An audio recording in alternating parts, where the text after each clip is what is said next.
E para comentar os assuntos mais importantes deste domingo, Sérgio Zagarino, advogado, sempre colaborando com a gente nos programas aqui da Jovem Pan.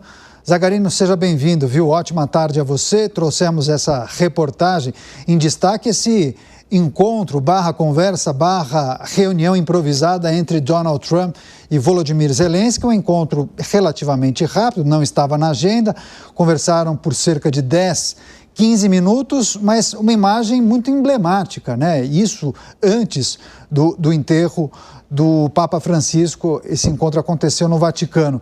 Quais são as sinalizações? Minutos depois, Volodymyr Zelensky fez uma publicação nas redes sociais, elogiando o encontro, falando em uma parada no conflito, talvez uma trégua, enfim. O que a gente pode esperar acerca desse encontro e, naturalmente, consequências que possivelmente alcancem a paz de forma momentânea? Por que não? Bem-vindo. Muito obrigado, boa tarde a todos os nossos telespectadores.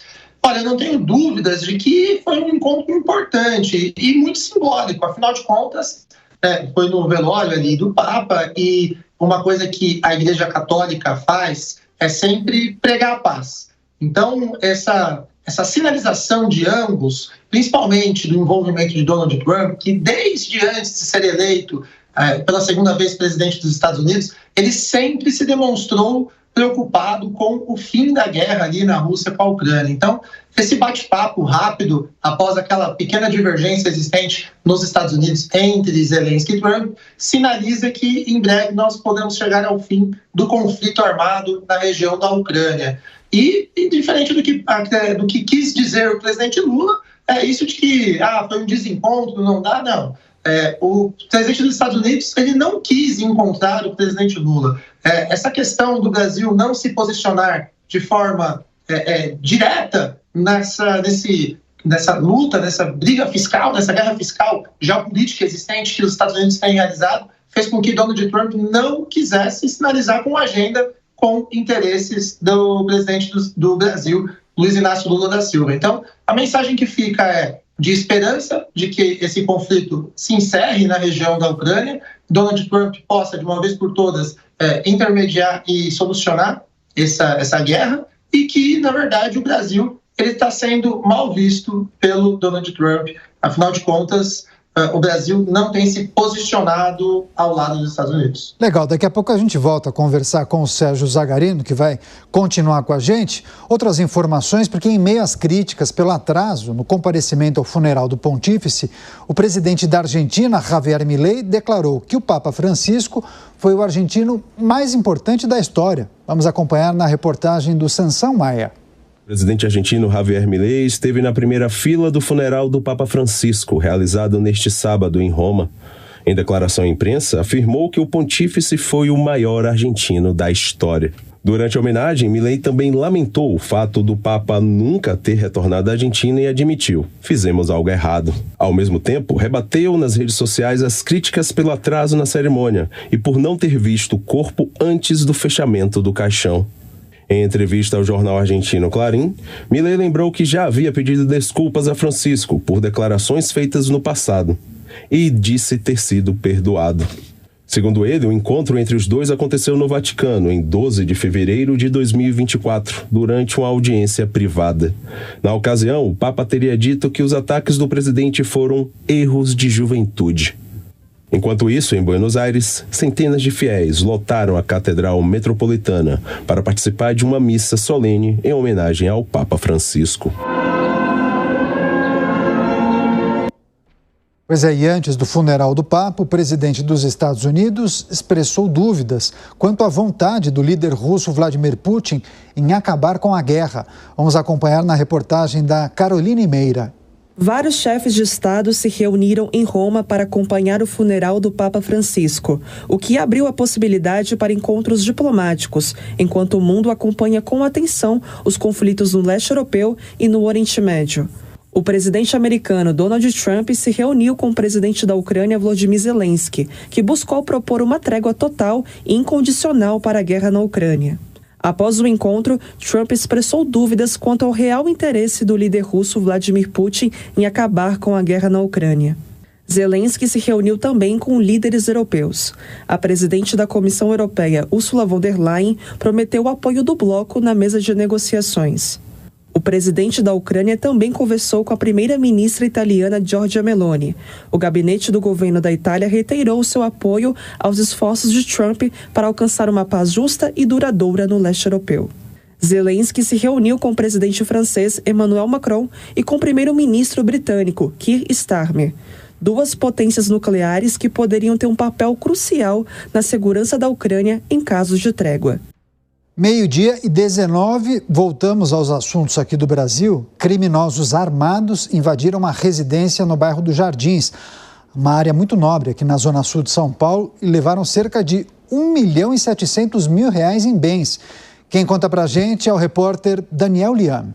Bandidos armados com pistolas invadiram uma residência na rua Conselheiro Torres Homem, nos Jardins, bairro Nobre da zona sul da capital paulista. 5 homens chegaram ao local em um veículo Nivus, portando um controle clonado da garagem. Já dentro da casa, renderam a proprietária e 2 funcionárias que foram amarradas e presas na despensa. A quadrilha roubou diversos objetos de alto valor, como aparelhos eletrônicos, uma espingarda, joias avaliadas em R$1.200.000 e um relógio Rolex que custa R$500.000. Os ladrões fugiram num carro da família, um Jeep Commander, e ao deixarem o local, ainda bateram em um automóvel que estava estacionado. O vigilante da rua viu a ação dos marginais e acionou a polícia. Quando o marido da vítima chegou em seu domicílio, encontrou diversos cômodos revirados e ouviu gritos vindos da despensa. Agentes da perícia estiveram no local, fizeram registros fotográficos e colheram digitais que serão analisadas em laboratório. Um dos veículos foi abandonado e localizado a poucas quadras dali na rua Groenlândia. Os investigadores não descartam a hipótese dos criminosos fazerem parte de uma organização especializada em roubos de residências.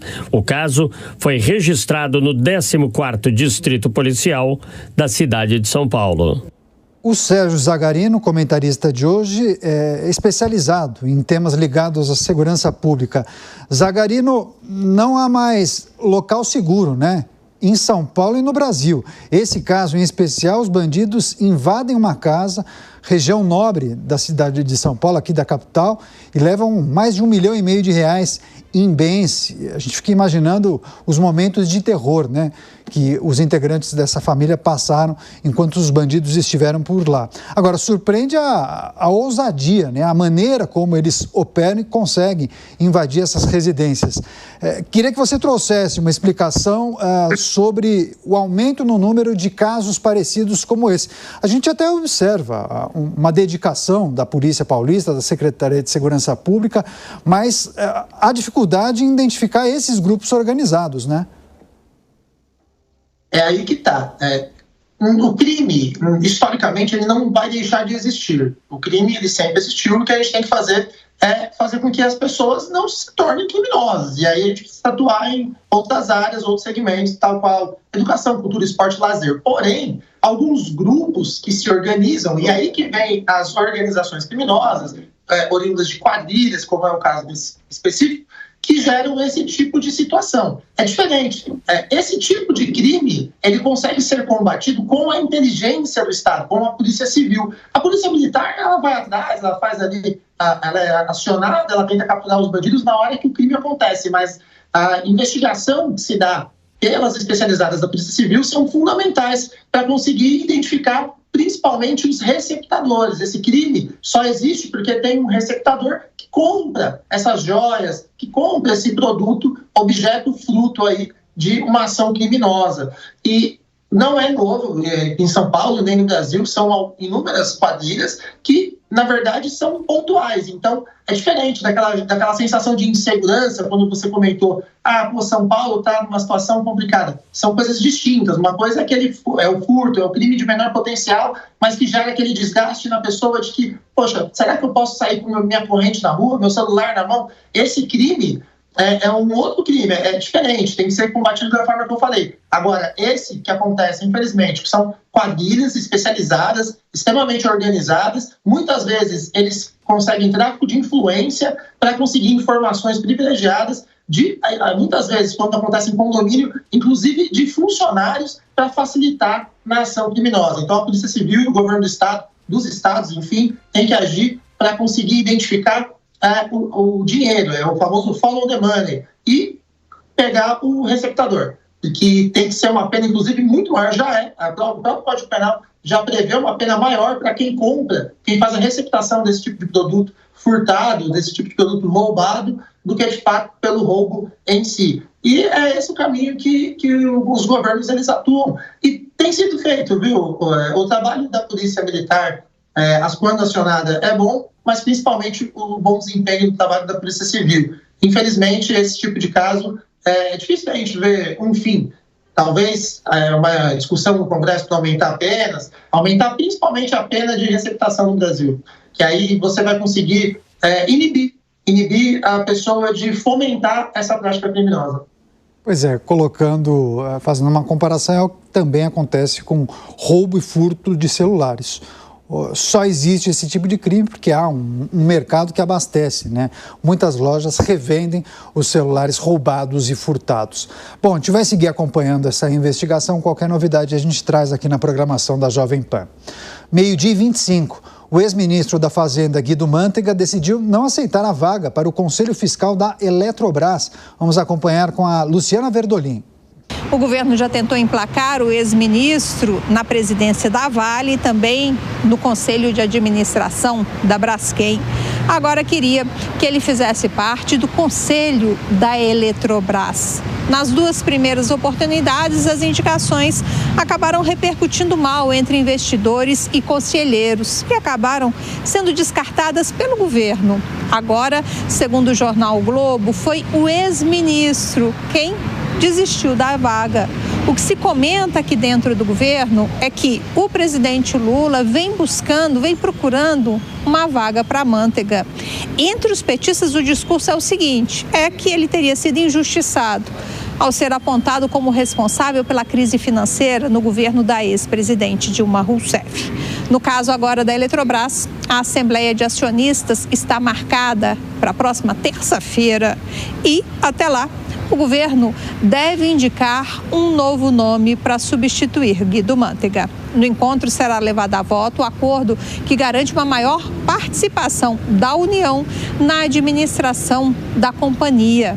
A Eletrobras formalizou no mês passado um acordo com o governo para encerrar uma ação judicial onde aqui o Palácio do Planalto tentava reverter a perda de influência da União na gestão da Eletrobras. No processo de privatização ficou limitada a participação de grandes acionistas, inclusive do governo federal, que perdeu, por exemplo, o direito a veto. No encontro serão eleitos também representantes de acionistas privados. O primeiro pleito com a disputa desde a privatização da Eletrobras. O governo, vale lembrar, tem 42% do capital da companhia. E o acordo feito sob a tutela do Supremo Tribunal Federal garantiu à União 3 vagas no Conselho de Administração. Ao todo, são 10 vagas dentro do Conselho. 3 do governo e 3 representantes dos acionistas. De Brasília, Luciana Verdolim. E um deputado estadual aqui de São Paulo propõe incluir o nome do Papa Francisco no Memorial da América Latina. Quem conta pra gente é a Tereza Morrone. O deputado estadual Emílio de Souza, do PT, apresentou nesta última sexta-feira um projeto de lei na Assembleia Legislativa aqui em São Paulo, na Alesp, com o objetivo de renomear o Memorial da América Latina em homenagem ao Papa Francisco, que faleceu em Roma nesta última segunda-feira, dia 21 de abril. Segundo o deputado, a proposta visa reconhecer a profunda influência cultural, política e humanista de uma das figuras mais marcantes importantes do século XXI. Se aprovada, a alteração simbolizará o alinhamento dos valores do Estado de São Paulo com os ideais de integração latino-americana, fraternidade e respeito à diversidade cultural, princípios que fundamentaram a criação do próprio memorial. A proposta legislativa estabelece que, caso aprovada, a fundação responsável pela manutenção do Memorial da América Latina deverá incorporar a nova denominação Papa Francisco em toda a sua comunicação institucional, e isso abrange materiais de divulgação, plataformas digitais e demais documentos oficiais. O projeto de lei define um prazo de 90 dias a partir da publicação da lei para que a Secretaria de Cultura do Estado de São Paulo execute as medidas necessárias à efetivação do nome. Assunto para o Sérgio Zagarino, quero escutar a reflexão dele acerca dessa proposta. Homenagens a figuras importantes, figuras icônicas, representativas, são muito comuns, né? Especialmente quem acompanha e faz cobertura de casas legislativas. É muito comum uma proposta de um vereador, deputado estadual, federal, para nomear um equipamento público, uma rua, enfim.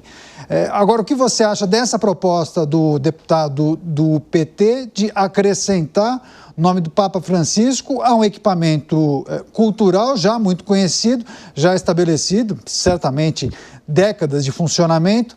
Você é favorável ou acha que é possível homenagear o Papa, talvez em um novo equipamento público?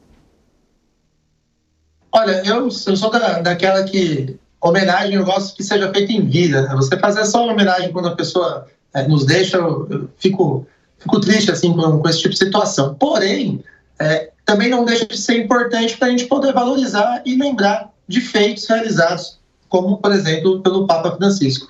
Mas também tem um outro lado. O Estado é laico. E se a gente for homenagear todos os líderes religiosos de todas as religiões, talvez gere um outro problema, um certo conflito. E eu sou cristão, então, assim, não que eu não goste do Papa, pelo contrário, o Papa foi um líder maravilhoso, mas será que se o governo começar a se utilizar de líderes religiosos para fazer homenagem em instrumentos públicos, será que isso não pode gerar também um outro problema relacionado à questão da diversidade religiosa e em contrapartida do que o Estado prevê, do que a Constituição prevê, que é a laicidade do Estado? Então, é um ponto para se refletir. Porque a importância, a relevância que Papa Francisco teve no Brasil e no mundo, todo mundo sabe. Eu acho que isso os livros de história nos contarão, não significa necessariamente essa velocidade, essa brevidade que o deputado quer ter de colocar logo. Isso é mais para inglês ver, para aproveitar aí o momento. O deputado quer surfar na onda. Eu não vejo necessidade de fazer esse tipo de homenagem, principalmente quando tem cunho religioso em razão do Estado ser laico.